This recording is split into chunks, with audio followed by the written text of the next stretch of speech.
the Gophers are on the precipice of having the right stuff to compete on a high level in the college football landscape. And we're going to talk about that today on Locked On Golden Gophers, plus a little bit of news with the women's basketball team. Hey, you are Locked On Golden Gophers. No matter what we're going to do here, we're just going to keep rowing. Your daily podcast on the Minnesota Golden Gophers. However it turns out, we're just going to keep rowing. Part of the Locked On Podcast Network. Your team every day. We're just going to keep rowing, and keep rowing.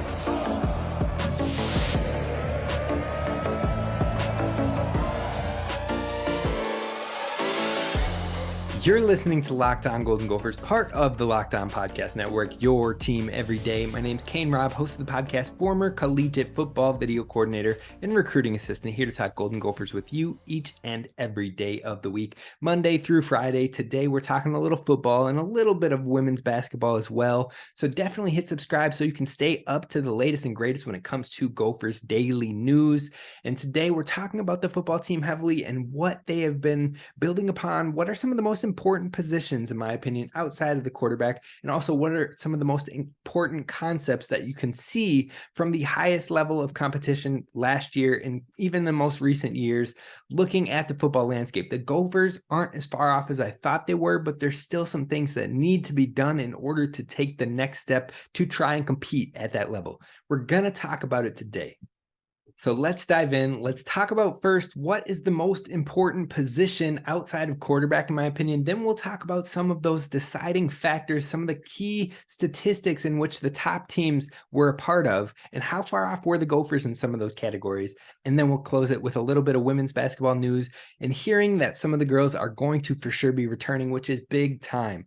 Kicking it off once again with the most important positions. Now, outside of the quarterback, because we all know the quarterback is number one when it comes to the football landscape and competing at the highest of levels, that's hands down. I mean, you look at the Heisman candidates last season, and you have CJ Stroud, who was on a playoff football team and didn't win the Heisman, but he was on a playoff football team. Very important. Stetson Bennett was on a playoff football team.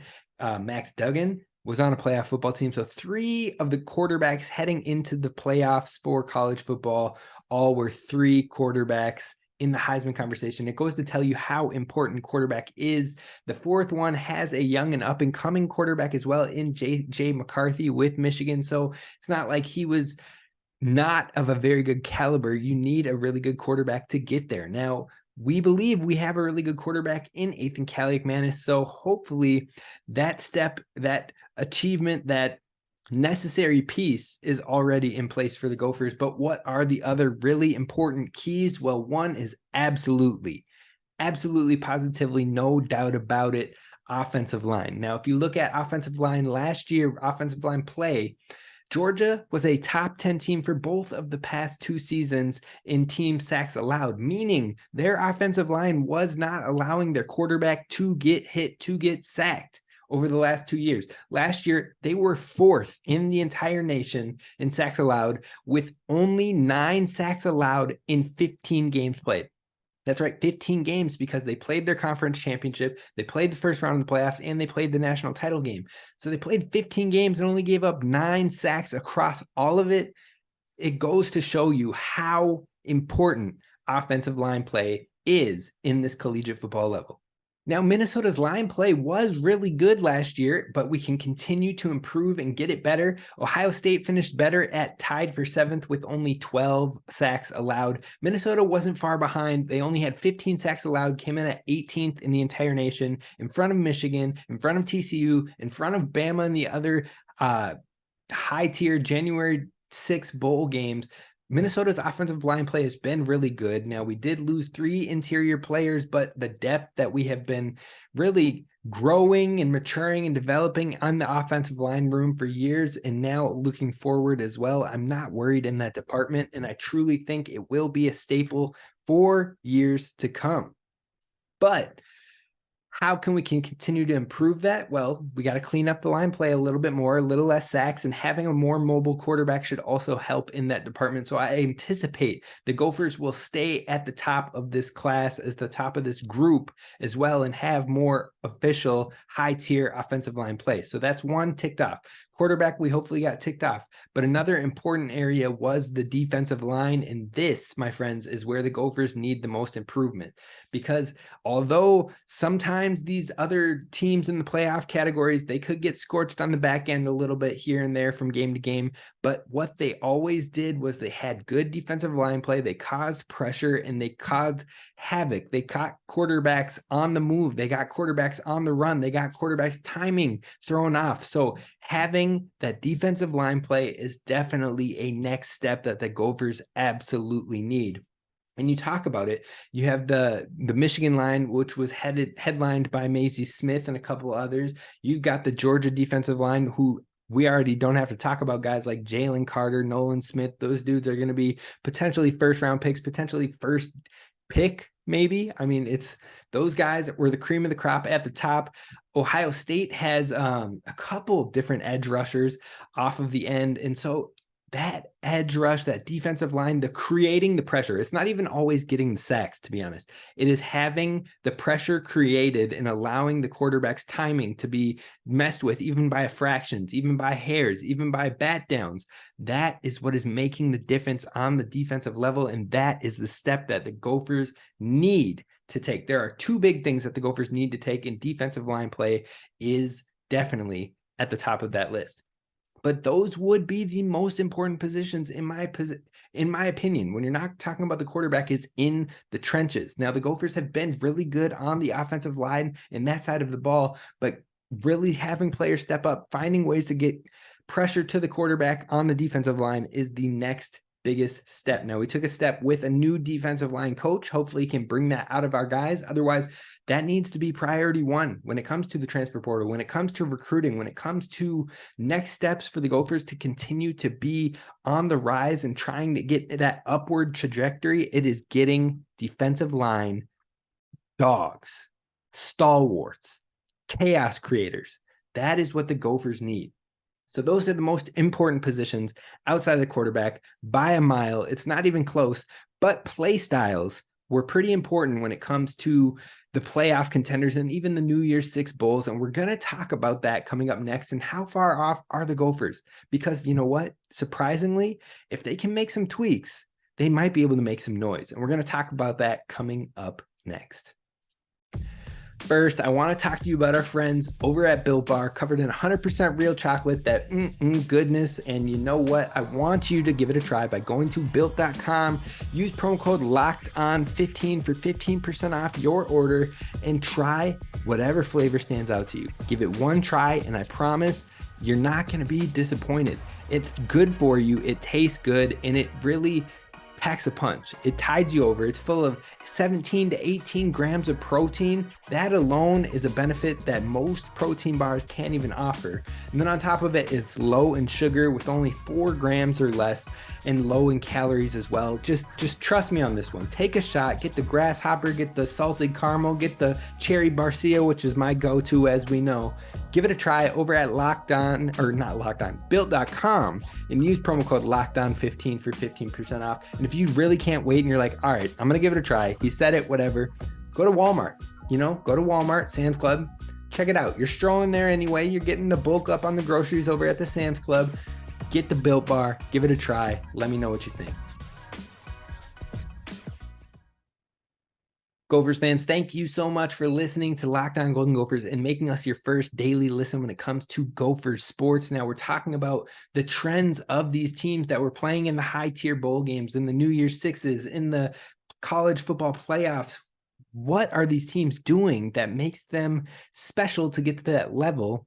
And how can the Gophers get there? Now, of course, there's going to be some differences because you've got recruiting. I mean, your Michigans, your Ohio States, your Bamas, your Georgias. They're going to bring in 5 stars. They're going to bring in a bunch of 4 stars, but that shouldn't necessarily be the only way you can get there. And it's not, because TCU showed that.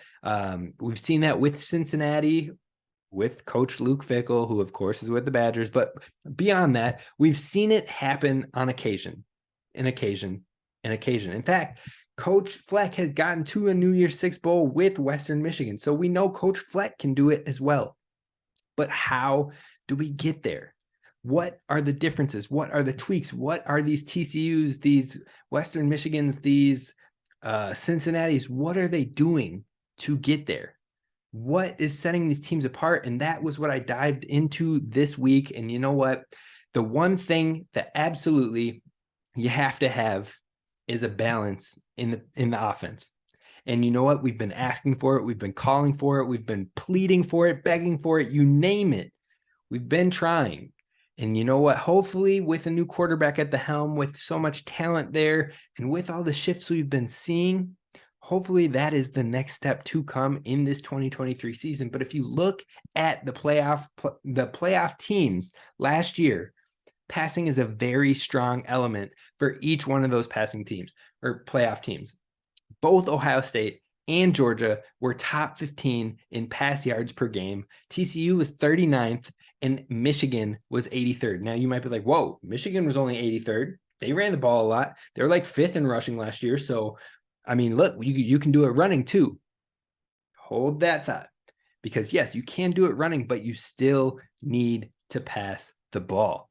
In fact, Michigan was 5th in yards, but guess what? They also were passing and having attempts in the passing game. They had 370 pass attempts on the year. That's almost 100 more passing attempts than the Gophers at 281. Almost 100 passing attempts more. So yes, you can be a running team, but you still have to pass the rock. You still have to throw the ball, and the Gophers need to do more of it. Now, on top of that, every single one of those teams had 220 passing yards or more. Now, let me look real quick because I didn't have it already queued up for myself. But what did the Gophers passing offense have last year in passing yards? Well, in pass yards per game, they only had 182 passing yards per game. Again, the lowest on those other New Year's Six, on those college football playoff teams, they had 220 at the worst. So that's a 40-yard difference every single game. That adds up after a while. And so that is huge. In fact, you're talking about, we just said Michigan was 83rd in the nation in pass yards per game. The Gophers were 116th. 83rd to 116th with a 40-yard per game passing difference. That is a massive difference. Then you're talking about your Ohio States, you're talking about your Georgias, who had 298 passing yards per game, 295 passing yards per game, literally 100 plus more yards per game in the air.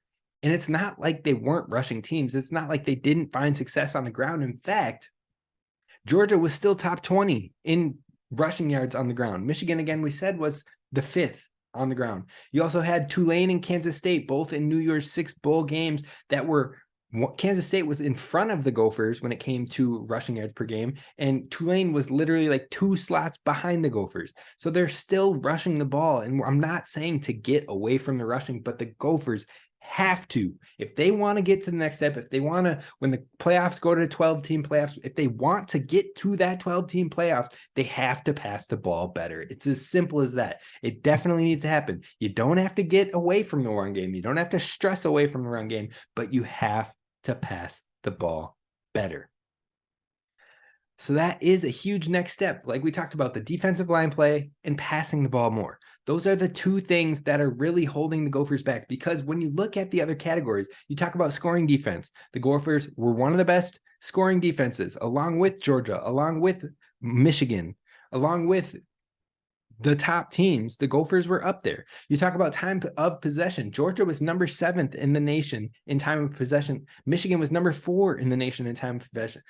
Minnesota was above both of them at number 3 in time of possession. Now, I realize that comes with running the ball, but you have to find ways to extend the time of possession and still throw the ball as well.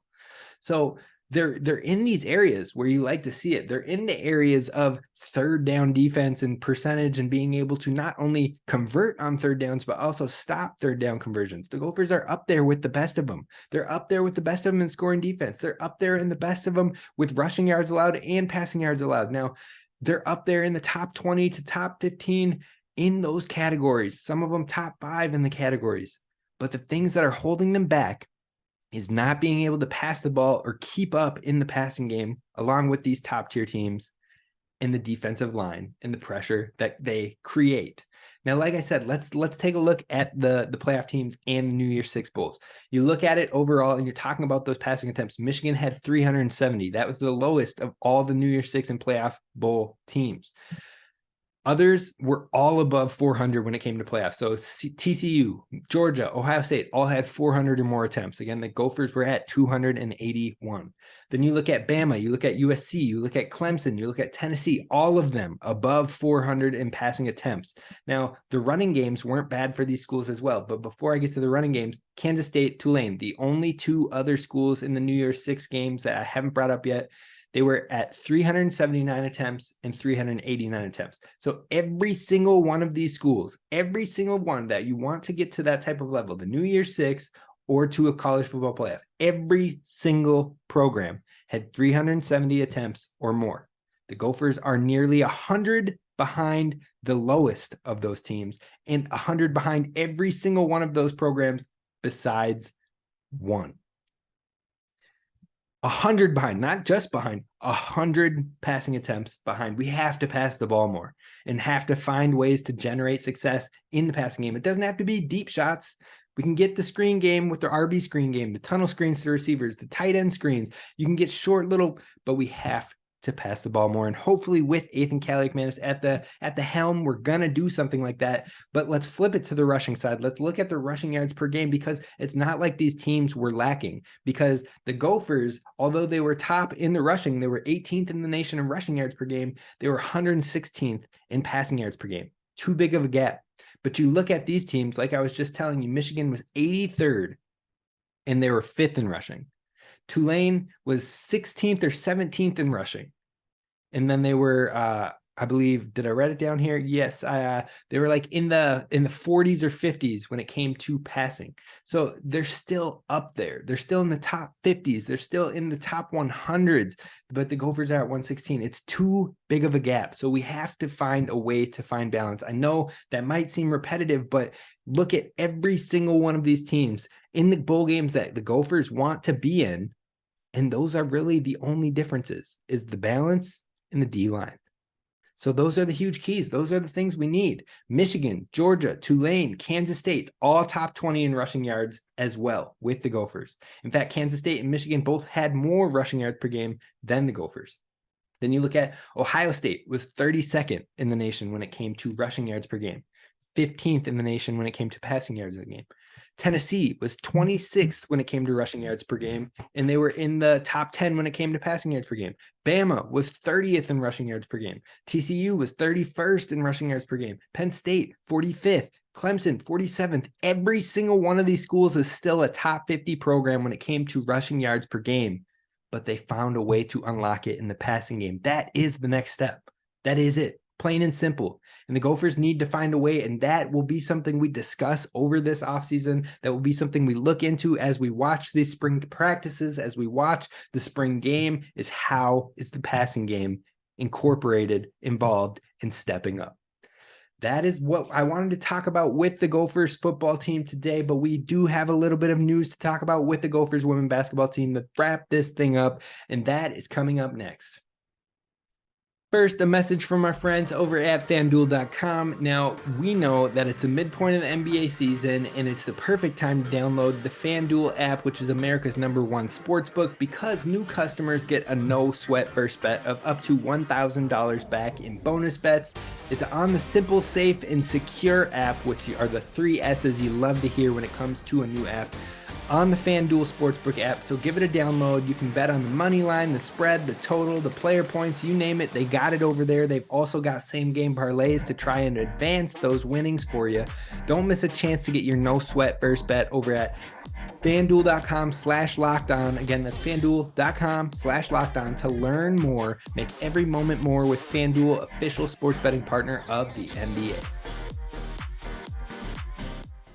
All right, Gophers fans, we're wrapping this one up, talking about some Gophers women's basketball. Now, we don't have any leads on what the coaching search is looking like for the women's basketball team. We don't really have any more knowledge on the Coach Whalen situation. Hopefully, we'll hear her in her own presser in the near future, but definitely can't wait to at least hear more from her, see what's all going on. But she's not done helping this program. She is moving to another position, another role within the program, and she's already has the work beginning on keeping this thing together and trying to help Minnesota Gophers sports overall. Even though she's not the head coach anymore, she still wants to help this team become better. And she's done just that by speaking with these players, by letting them know they should stay here still and build something special here. And now the players are coming out vocally and saying, you know what? I'm committed. I'm still doing it. I came here with a mission at hand to make this program one to be a part of, to grow this program into something special. Mara Braun came out, said she's staying, and that's the goal. Mallory Hyatt came out, said she's staying, said that's the goal. Nehemiah Holloway came out, said that, and it's the goal.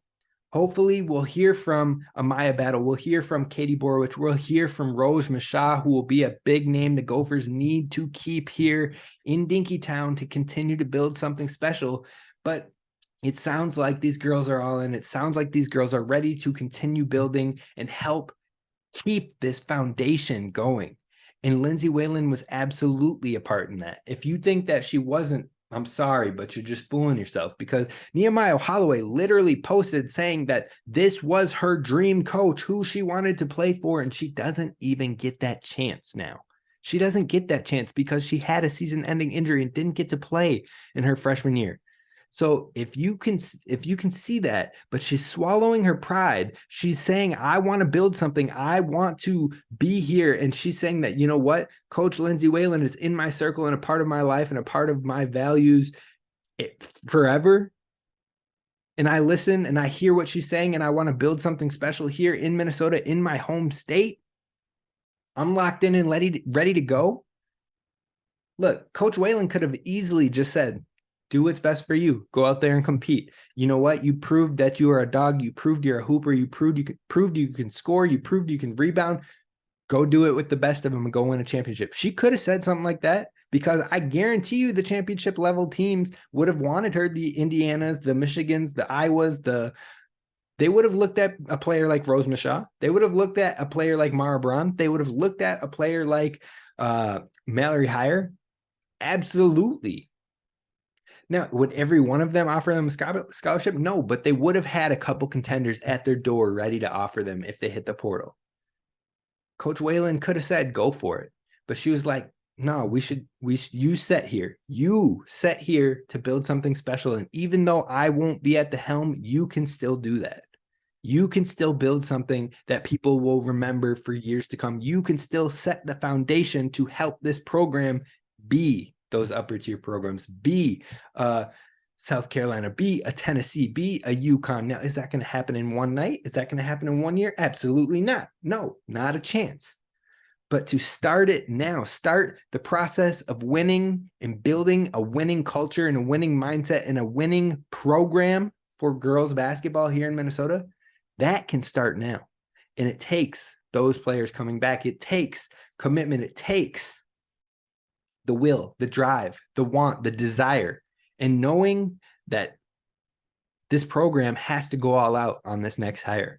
They have to go all out. They have to get someone that is ready to win, that is done winning, understands building a culture, understands what it takes.